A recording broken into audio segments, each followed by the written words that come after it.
All right. Good morning, everybody. Welcome in, Ken. I'm late because I hit the wrong button. I literally hit the wrong button. I have two buttons on my app that I have. One of them starts that little movie and the timer. One of them starts the stream and the movie and the timer. I hit the wrong one. So I was talking for like 3 minutes by myself. I'm like, where's all the chatters at today? And I realized I was talking to nobody. So I had to. Anyway, sorry about that. As always, there's always tech problems with the live show. But yeah, good morning. House Edge Live with Johnny here on Casino Gaming TV for the moment.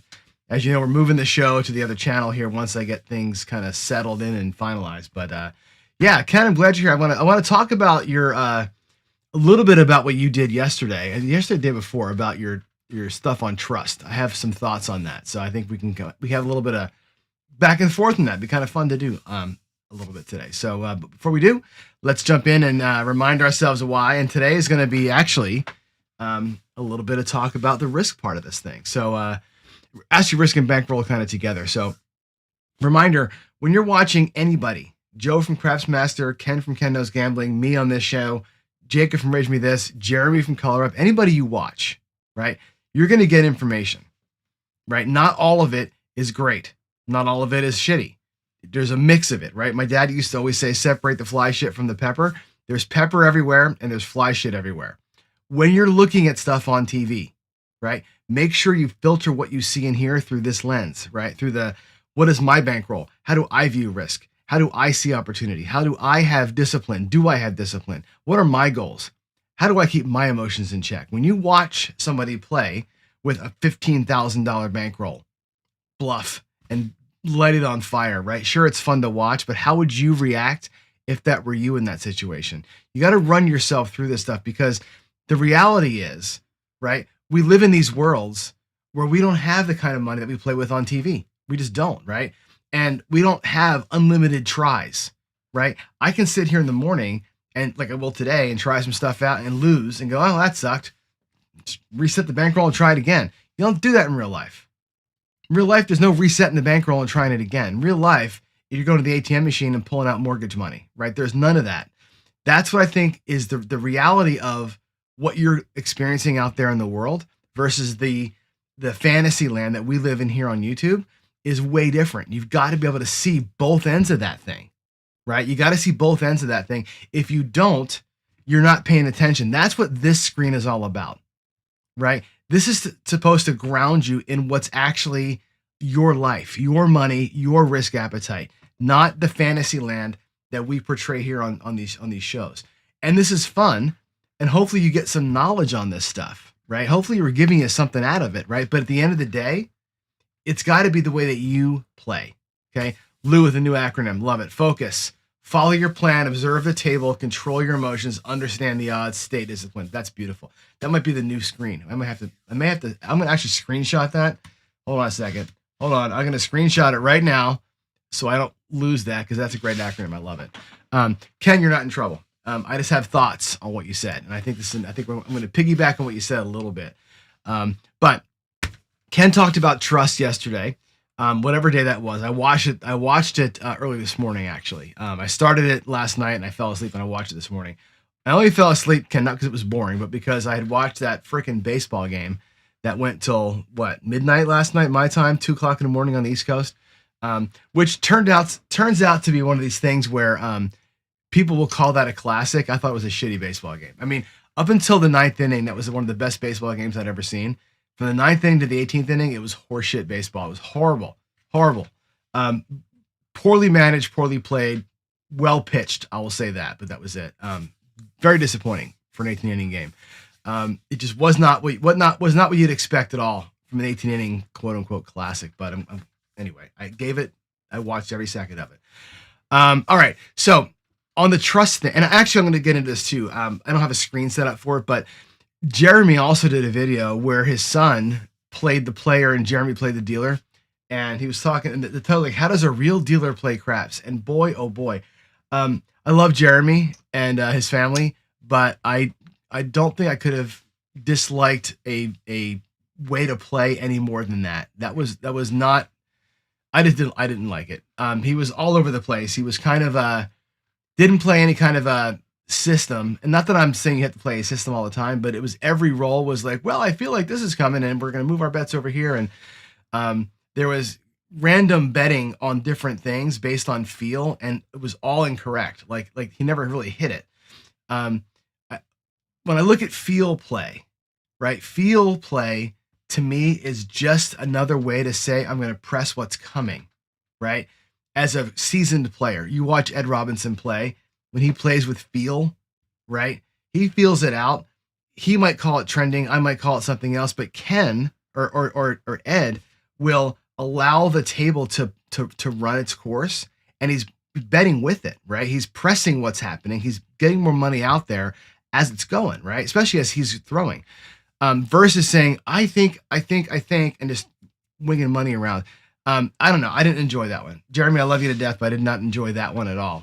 Just because I think the messaging is hard. You cannot go out there and bet feel without feel for the game. And I just felt like, I don't know, that one to me kind of bugged me a little bit. I don't know. Maybe I'm too locked into to playing kind of a more regimented, feel but regimented way of playing. I just feel like trying to chase what just happened is a bad recipe. Anyway, I'm working hard on the Nexus launch. As you know, the app has been taking up my entire life. For those of you who haven't gotten a phone call from me in a while, who I owe phone calls to, I'm sorry.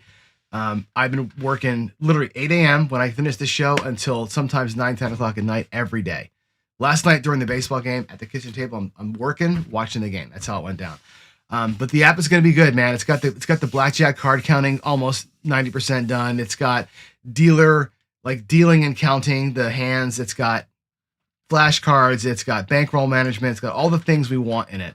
I'll showcase a little bit of it later on in the week. You can see how it looks. But the bankroll piece, I'm really proud of how that works. And I think when you see what I'm talking about, how I roll bankrolls into the gameplay, you'll be like, this is like John's brain in an app. That's very cool.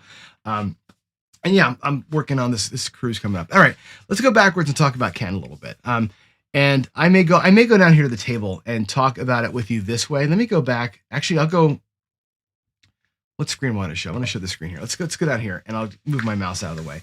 Ken was, and again, I'm going to make part of the point with Ken. Okay, let's take this. I'm going to put my bankroll out here, and I'll put it just kind of off the screen a little bit. And we're going to move this up. This is what I'm going to play with later on. Okay, but let me get this actually off the thing so it's less obtrusive. And let's take two guys. And Ken gave this exact example. One player's got $500. Okay, he's got 1, 2, 3, 4, $500. Okay, and he's going to play the horseman. Right now, the horseman. And I'll use that as an example. We can use anything you want. We can use the 1, 3, 2, 4. I think Ken used the 1, 3, 2, 4. If I'm doing a 1, 3, 2, 4, right? Let's play it out at $500 really quick. Okay, super simple example. I'm not going to break the bank here, but as you know, you win 1 unit, you add a unit, you win at 3, you drop down to 2. Right, here's your 2 units back in the back. 2 units in profit, 2 units at play. On the third hit, you win 2 and you stack it up. On that last one, you win 4. And if all goes right, according to Hoyle, you win 10 units, right? That's a 10-unit play if you can catch 4 in a row. It's a beautiful thing, right? We love that strategy. I trust it, right? I trust it at this level. Why? I know I can win 10 units. If it works, I win 10 units. I know that I've got 5, 10, 15, 20 units to play with, right? I have 20 chances to win 10. It's a basically betting the 4 and 10 here, right? Laying the 4 and 10. I got 20 chances to win 10. If I win 10 units at any point in time before I get to my 10th crack at it, I can be home with profit. I trust that. That's why I do it, right? I know on the 9th one, if I win on the 9th one, right, I win my 10 units, then I actually have a net of 2. I would have lost 8 times and I would have win a net of 2, right? I know that I trust it, right? Now, what do I trust? Do I trust that the strategy is going to work eventually? Yeah. That's why I play it, right? And make sure I have the right bankroll. If I'm playing the horseman and I'm doing it in 5-unit chunks, 1, 2, I got 4 cracks at it, right? 4 5-unit cracks. right? Unit 1 is going to be 2 in the don't and 3 come bets. Do I trust that strategy at this level? I sure as hell do. I know that it works. We all have seen me play this thing. Many of you play at the casino. Sometimes you get beat, but most of the time this thing treads water or earns you a unit or two in profit. It's pretty reliable and it works, okay? The point that Ken made yesterday was this. Hey, if you trust that strategy here and it's beautiful, then do you trust it here, right? And let's pull the blacks out and let's go 5, 10. Let's get all the blacks, 1, 2, 3. Let's see. It's 1,000, 2,000, 3,000, 4,000. I'm out of black chips. Let's do a couple of purples, right? We can do a couple of purples there. 1, 2, 3, 4,000, 5,000. If I buy in for $5,000, do I trust the strategy then, right? And again, you can actually wind this back and say, look, for 5 units, I have 1, 2, 3, 4. Let's just say it's $2,000. I think I buy in for $2,000. If I buy in for $2,000 and I'm playing the same strategy at the black chip level, do I trust it, right? Ken said, do you trust, if you trust it here, but you don't trust it with 200 on the don't and $300 come bets, if that gives you the willies, then the strategy's not good. Do you trust it at this level? And if you don't trust it, why are you playing it? That was, I think, part of the point that I heard from the video. And I would push back and say this. It's not that you don't trust the strategy, right? Because if you trust it here, you trust it here. It's the exact same thing, right? These chips could be red, green, purple, white on bubble crab. It does not make a difference what color the chips are. Do you trust that 2 units plus 3 units is going to work? Do you trust that you can take, whatever, 10 cracks at a 1, 3, 2, 4 at this level? 1, 3, 2, 4 at this level, by the way, wins you $1,000 when it works out, right? Do you trust the money is more what it's about. To me, this winds back here. This winds back into your risk profile, right? If I'm okay risking green chips on that strategy, and I'm not okay risking black chips on the strategy, that says nothing about the strategy. That says everything about you, right? That's a you problem, to quote Ken on other shows, right? That's not about, I don't trust this way of playing. It's, I don't trust this bankroll. I have $2,000 out there or $4,000 or $5,000 and the chips got too big for me. If I'm going to play the horseman here, what if, God forbid, I bought in for 1, 2, 3, 4, $4,500 and I'm going to play the horseman with purple chips. I'm going to go 1,000 on the don't and 3 come bets. And that gives me the willies. Is it because the color of the chip scares me or the strategy scares me? And there's a difference there. There's a distinction with the difference, as they say, right? So if you don't trust something, right, I want you to think about why you don't trust it. And if you don't trust it because you don't think this can win, then Ken's right, don't play it. If you don't trust it because you think it's going to lose you this money, or you're worried about losing that money, then the problem is on you. The problem is the B in the bridge. It's the bankroll. And it's you having too much aversion to risk to play at the different chip color levels. I think Ed was telling the story. Was it Ed? It was Ed. Was telling the story about the woman that he played with from Florida, right? At the Brownwater Bash, at the Casino Tiers event. And he had coached her up on how to bet and she had never taken a black chip off a table in her life. Never. Good shooter, never took a black chip off. He had her taking purple chips off, and she was probably shitting her pants the whole time, frankly, right? But why? It's not because she wasn't a good shooter, didn't trust herself, not because she didn't trust the way she was playing. She didn't trust this, right? Trust comes here. It starts with how much am I willing to risk for real? And we can all say, and I'll go back to the other screen, we can all say confidently most of the time, right? At least I can, right? I'm willing to risk what I brought. If I'm buying in for 500 or 750 or 1,000 or whatever it is that day, I'm willing to blow it. And if you've played with me, and I'm looking at Dice Dr. Dan out there in the audience, you've seen me blow the entire 750. I've done it a number of times. On the cruise ship, I did it too, right? I think the money I bring is there to do a job, and I need it full to do its job. If I brought X to do the job, right? It's like going to work or having an employee who I need 8 hours of, and the employee gives me 6. I'm paying him for 8. He does 6 hours of work. He screwed me. If I bring $1,000 to do a strategy or play a certain way, and I only use part of it, I didn't utilize my bankroll. But if that freaks you out, if you're afraid of losing your bankroll, right, it's not the strategy's fault that you're afraid to lose your bankroll. Now, if you're playing a shitty strategy that always loses, that's the different conversation to have, right? But your bankroll matched up with your risk. Again, we talk about the bridge being these things that seem like separate words, but they're all the same thing. If your risk doesn't match your bankroll, you're going to be in a world of hurt.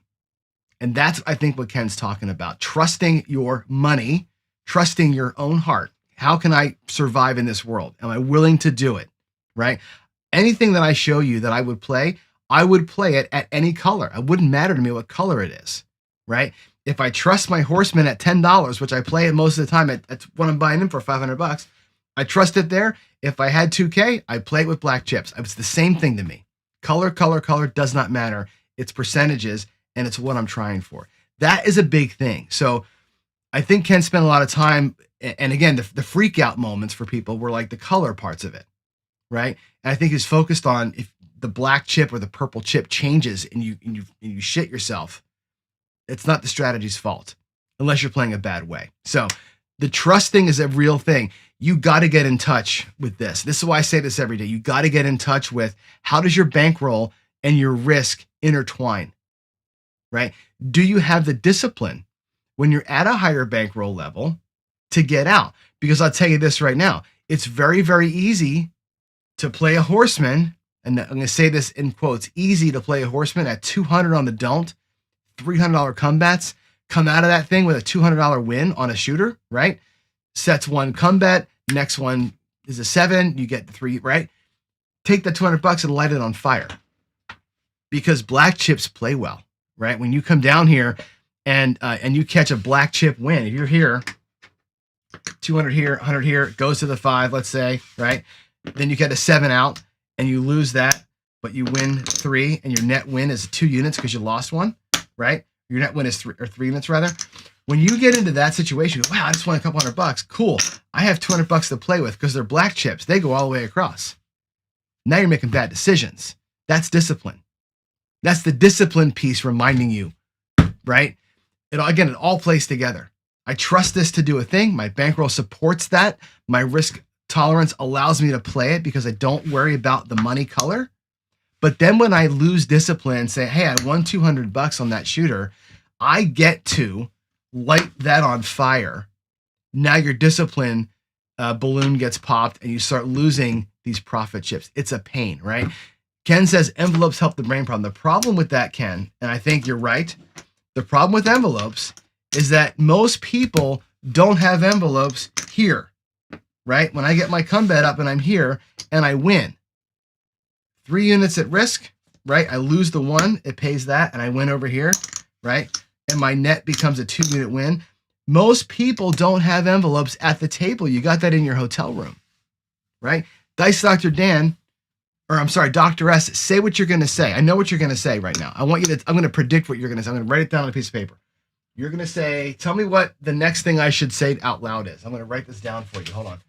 I'm going to write this down on a piece of paper. Hold on. I got a piece of paper. You type it, I'll write it. He's going to say this. He's going to say, please write it down, Dr. S. I know what you're thinking. I'll look. Oh my God, look. Literally, can you see it? Out of sight, out of mind. It's upside down for you, I guess, right there. Out of sight, I know it. I knew it, right? That's your envelope at the table. But most people don't think that way, right? I brought my bankroll.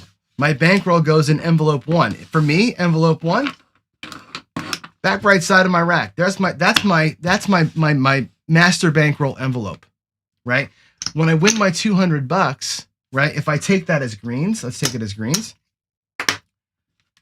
right? There's my profit that my goal was. That goes in an envelope over here. It might go here sometimes. Sometimes I'll offset it. Sometimes I'll keep it over here.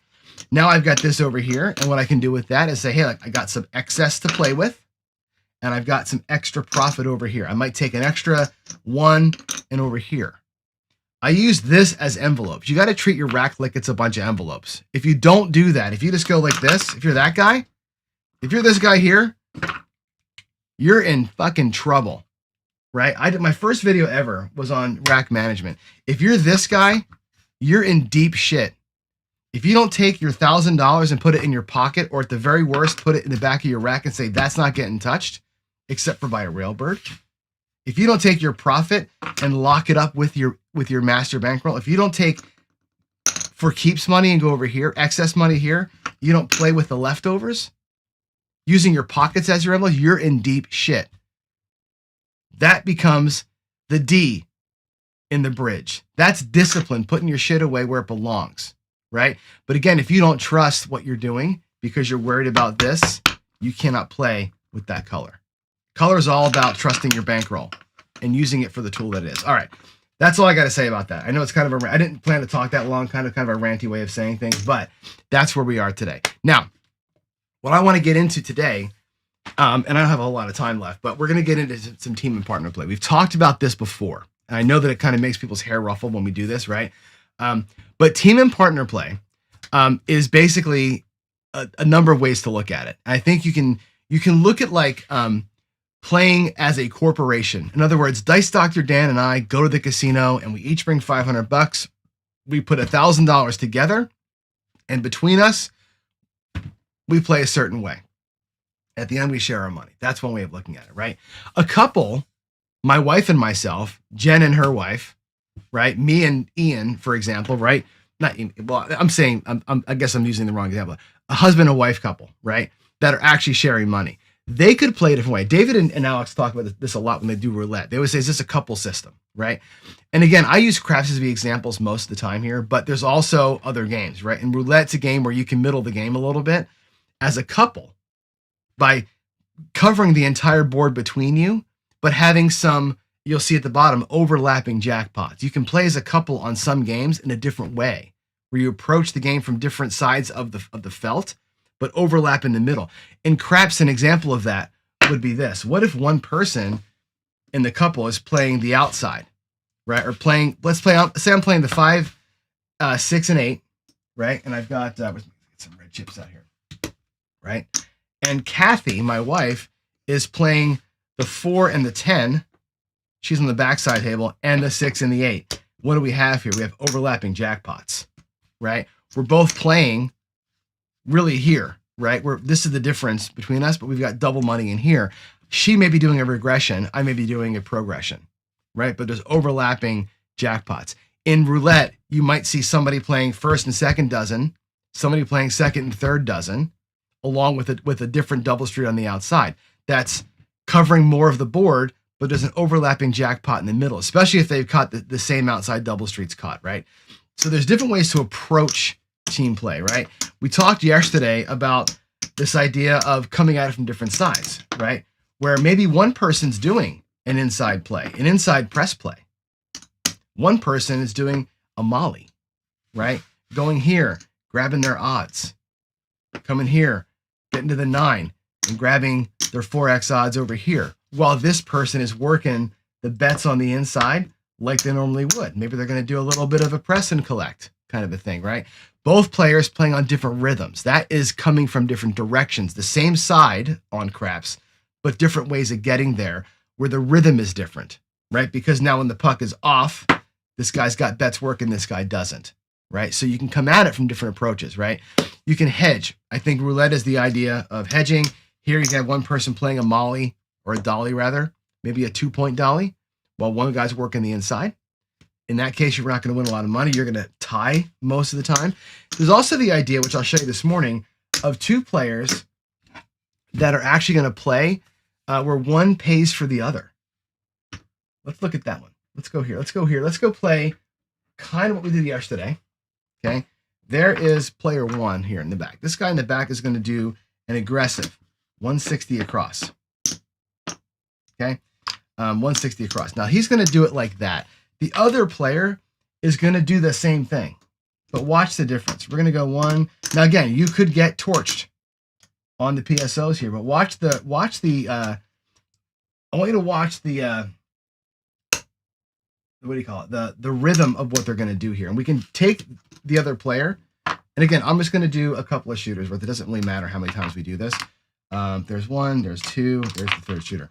This guy here could go 160 across and play a regression system and get out of the hand. Okay. I talk to you all the time about regression systems being like, when it works out, you end up with 100% profit. What if this player here, we'll play him a couple of ways. He could do 160 across also. Okay. But watch the direction of the players. Let's just grab a player. Let's get this here. We'll do a quick little white die rollout. There's a point of 6. Okay. Quick little rollout just to give you a sense of what I'm talking. Hopefully we don't get a PSO here because I want to make it interesting. All right, we get a 6, whatever. So the point is 6. We hit a 6. Watch what I'm going to do with these two players. I'm going to play them a little bit differently. The guy in the back is going to get paid $35. Okay. He's going to take down, let's say, the 9. It doesn't matter what he takes down. He might take down, actually he may take the 4. We'll leave the 4 and 10 up. Take the 10 down and brings $50 back to his rack. Okay. The guy in front's going to get paid $35 and he's going to press the 6. Aggressively press it to 60 and take $5 back to his rack. Let's get a new point. 7, come out. Good time for it. There's the 8. Hopefully the dice will cooperate with my ideas here. The 3. There's a 10. Beautiful. All right. The guy in the back is going to get paid $18. We're going to get some reds and some whites. Hold on a second. Not ready. All right. He's going to get paid his $18. And he's going to pull the 4 down. Make the 4 look like $10. Now he's got $75, $83 in the rack. He's gotten 2 hits. This guy here is going to take that 10 at $50. He's going to press the 4 and the 10. Notice one guy's being aggressive. He's going to take 2 hits, collect here. This guy's working some kind of a crazy regression to get the hell out of Dodge. Okay. There's a 5, perfection, right? We get paid $35 over here. He's going to take the 5 down and go to $10 with it. Now look what he's got in his rack. There's 125, 133 in the rack. Okay. If we do it like this, and let me get him paid first. He gets paid $35, and also he will go to $35. And actually, we'll put him at 50. Take back that. He's going to just full press everything. This guy here is working on making $160. That's all he's doing. Okay. Matter of fact, he can take the 6 and 8 down. Let's get the let's get $25 in reds for that. Actually, we'll do 25 like this. Okay. He might go 6, 8, bang, bang, and take this back to his rack. And guess what he's got? He's got his 150, 160 back in the rack, right? And he's got 64 across. Now, actually, that quarter belongs to the bank. Sorry, I colored it up. So he's done, right? His job was to make $160. Why? He makes this guy's play free. He's going to be the guy that pays for the other guy's play. Now, if you're playing a real team, what you're probably doing is this, bringing all this back. He's probably going to bring back that too and have 160 brought back, which paid for the other guy's play, plus his money back in his rack. His job was to pay for his action. Now, this guy is free to run because if he loses out on that 7, which just came, it doesn't matter because player 1 covered his bet. He's there to get the home run from the get, right? He's not going to ever be behind the roll, ever, right? He's going to start pressing from the first hit, not regressing, then pressing. So if this guy here's job is only to make $160 and stop playing, so he's got the extra bullet for this guy to play, it's like, so what? It worked out for itself, right? We go back out, right? The team is even. The team is literally even. He lost 160, but he made 160 in profit. So they're even Steven, right? We can just do it again, right? Again, 2 guys playing the exact same spread, but with different goals in mind. One guy's goal is to stop playing at profit. The other guy's goal is to kind of shoot the moon. Let's do it one more time. There's aces. There's an 8. Okay, we're on the same point. 7 out. So that's a case for everybody. Everybody loses, right? Let me run it one time without dice. I just want you to see the pattern here, right? So both guys are out. Let me get the racks right. So he has 1, 2, 3. He has 1. I gotta get his money right. Let's do it one more time. 150, 160. Okay, let's make sure they both have the same money. This is from yesterday. So all right. So both guys have 3 bullets. Let me get my bank set up here. Both guys have 3 bullets. Let's run it on pretend mode to show the potential, and then we'll run it again for real. So player 1, let's just run a point of 4. We'll get some inside hits, right? So inside hit number 1, both guys make the same money. Let's say it's a 9. All right. Again, here, press and collect a little tiny bit. Guy in the back takes the $35, makes the 10 look like 10. He gets his money back, right? Part of his money back. Let's say we get a 5. Again, 35 for both players. Same move. Player in the back is going to collect 10, go to 50. Player on the other side is going to go down to $10 with it, or on the 4, and take back another $50. All right. Now, one more time through. Let's say we catch a 9 again. Let's just say it's a miracle. We get a 9, right? $35 for the guy in the back. Probably will take the 5 down. Replenish the bankroll, right? Guy in the front has made $70. We'll do 75 for 5 on the 9. Goes to 75, pulls back $50. Okay.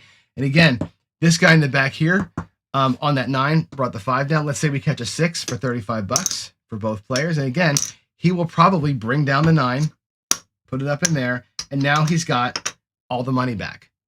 In those 3 hits, all the money's back. He can take all the money down, bring it all back to his rack, and he's recovered the money for both players.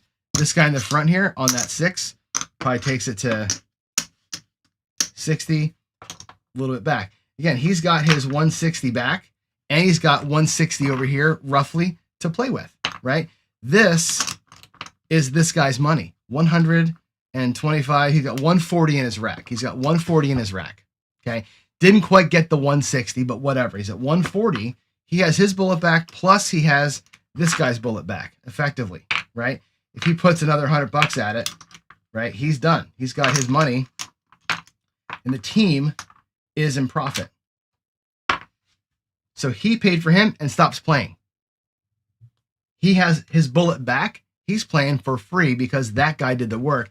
He pressed from the start, right? This is a way to have not overlapping jackpots, but having one guy pay for the other guy. It could have been done another way, right? We could have done it where the player in the back, while he's trying to shoot the moon across, hoping for a miracle, this guy in the back could have very easily just done a $60 6 and 8, right? And some kind, or maybe he did like a $90 6 and 8. Maybe his spread is different. He's 90 on the 6 and 8, and what he's looking to do is get 105 twice, right? Maybe he's trying to get 105 and regress these down to 60 and get a hit of 70 or 75 for 5, and there is the 160 back, right? Maybe it's a little Dallas drawdown on 2 numbers back here, and then he pulls it back. I'm done. That's it. I'm done. Money back in the rack. This is my next try for it. This is actually his bullet. Think about that. Think about how 2 players could fund each other. The one guy's job literally is to be tied. He's going to try and make 160, 160, 160, 160. He's going to lose 160, 160, 160, and then win $500. That's the plan for these 2 guys, right? One pays for the other guy. This guy can't do that by himself, right? I think team play works well when one player does what the other player can't at the same time. You can't both bet on the 6 and 8 by yourself. You can't take a 6 and 8 regression and a 6 and 8 progression by yourself, right? I can do come bets and place bets by myself, but it's hard to manage. On roulette, I really can't get a double jackpot. I can't play the board in 2 ways myself. You have to have somebody else cover with you, right? Where both players come at it from other sides, and one guy's job pay for the other. And again, if you look at the roulette dozens thing, let's say I got this. Let's say I got two players on the dozens, right? This guy's here and that guy's there, like this. We have a joint jackpot in the middle. What if this guy here, this guy's going to go for it? He's going to do like a 1, 3, 2, 4 on the dozens, or he's going to do a progressive dozen. This guy's entire job is to like lose one, or let's say we lose the middle one, right? Lose the middle one and do that. This guy here is going to take his loss and come back out with a press. This guy's going to take his money and pocket the 1. He's just going to same bet that. He's got to cover his 2 units of action. Right, that's the way that in roulette you do. I'll show you in roulette when I had my table out here. Different ways of doing the same thing. Okay, one guy covers the other guy's action. I think that's an interesting way to look at it. And again, team play is not always, I think, what we think it is. I think a lot of people go back over here. A lot of people look at team play and say, oh, you pay the 4-5 or the 4 and 10. I'll play the inside. That's bullshit. You can do that yourself. Right, that's not really team play. Team play is, again, some overlap in the middle. One guy pays for the other guy, or you're hedging it all out. I think if 2 people play in different directions like this, there's going to be a time when you're both above 0, right? Or a time where the one guy has been tying the whole time, making enough money to pay for the other guy has more cracks at it. If this guy is paying, if player 1 is paying for player 2 to play effectively by winning 160 and stopping, winning 160 and stopping, that player 2 doesn't have 10 bullets. That player 2's got unlimited bullets. You follow me? If one guy is always paying for the other guy and it works, the second guy who's shooting the moon has unlimited bullets to go for it. Not just the 10 he brought. He's got unlimited because the other guy is funding that. Okay? Now, somebody asked about rack management. You can't rack manage together. You got to be on other sides of the table. You're looking at each other's play. That's kind of how that works, right? And you can see, yeah, one guy going pass line for 500. Now look at this though, right? If both guys are doing the pass line and they're both doing a pass line parlay or something aggressive down there, they can both win, right? You can both win in that situation, right? Where one guy, let's say the don't pass guy catches, say we catch a come out 7 run, like 7-7, 11-7 kind of a thing. If I'm 1-3-2-4ing on the pass line, I've won 10 units. The don't pass guy lost 4. Then I go back to 1 unit and we start catching 0.7 outs. 4.7 outs, the don't pass guy wins 10 units on a 1-3-2-4 while I lost 4. In the end, we've won 9 units together, or whatever that comes out to be. That's the way you can come from different directions and make it, but you got to be aggressive in your plays.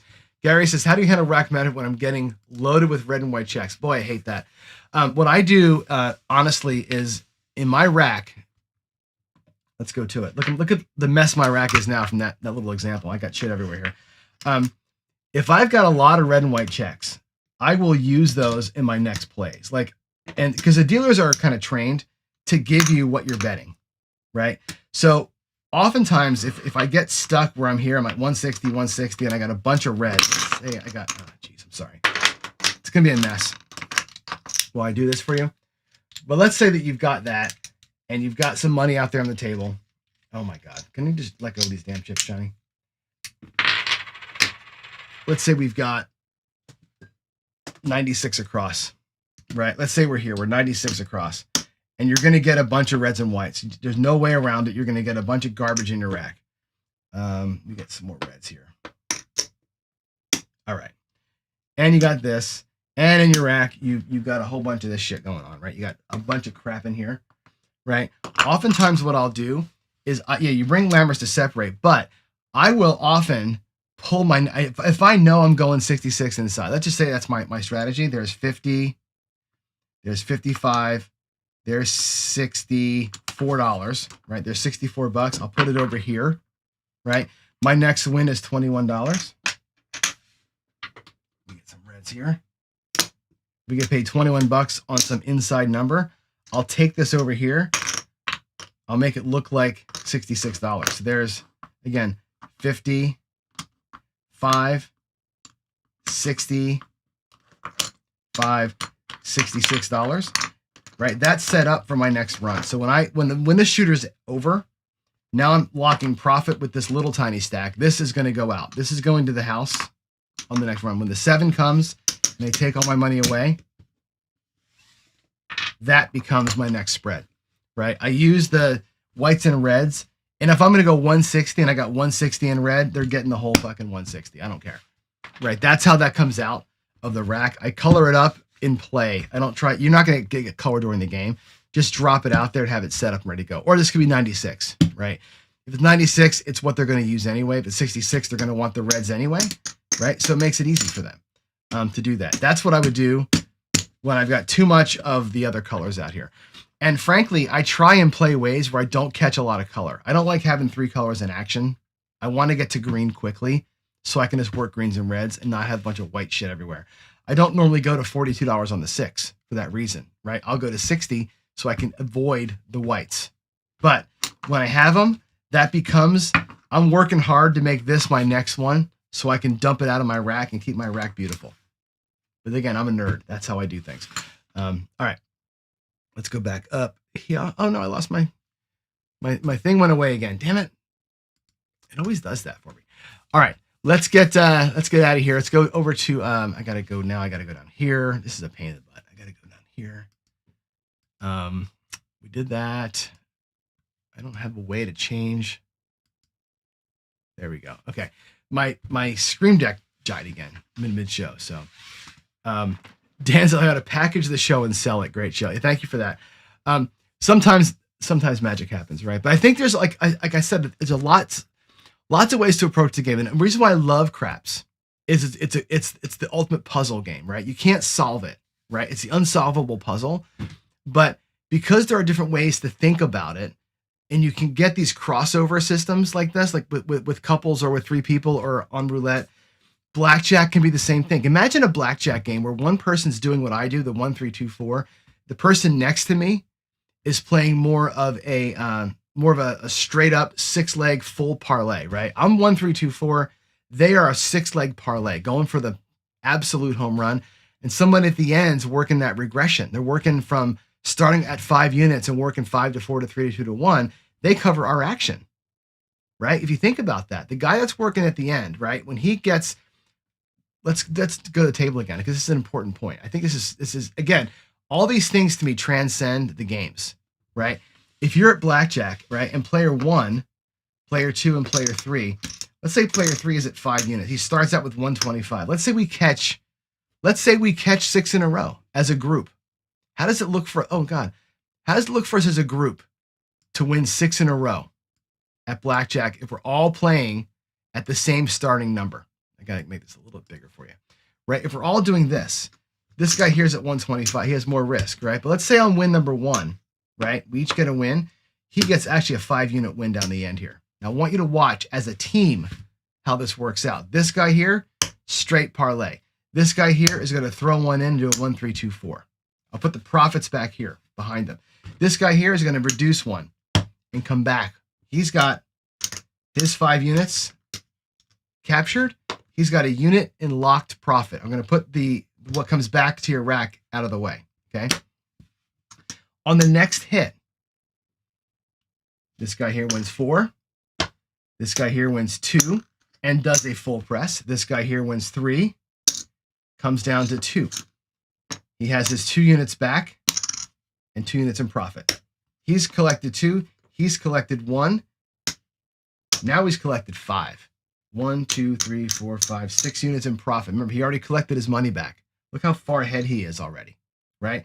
No matter what happens here, these 2 units plus the 1 I had to add, he can cover our action for the next. If we lose here, this guy's made enough money to cover both of our play. My 1, 3, 2, 4 and his 1. He can cover all of us, right?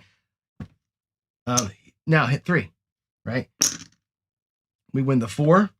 Oh, did I pull his money back? 1, 3, 2. Oh, I didn't pull his money back. No, I didn't. Did I pull his money back? No, he comes here. He's pressing to 4. He did that. All right. Now on our third hit, right? He's going to catch 2 and press to 4. He's going to catch 4 and press to 8. He's going to catch 3, come down to 2, and he's locking and loading down here, right? This guy here's his home run's about to happen. This guy here needs 2 more to happen, right? Let's say this next hit comes, right? He wins 4, and he's back down to 1. He's now got his home run. He's hit his 9 units in profit, plus he had his money back from before. This guy here is going to win 8 units and press it up. He's going to win 2, come down to 1, and his day is over with.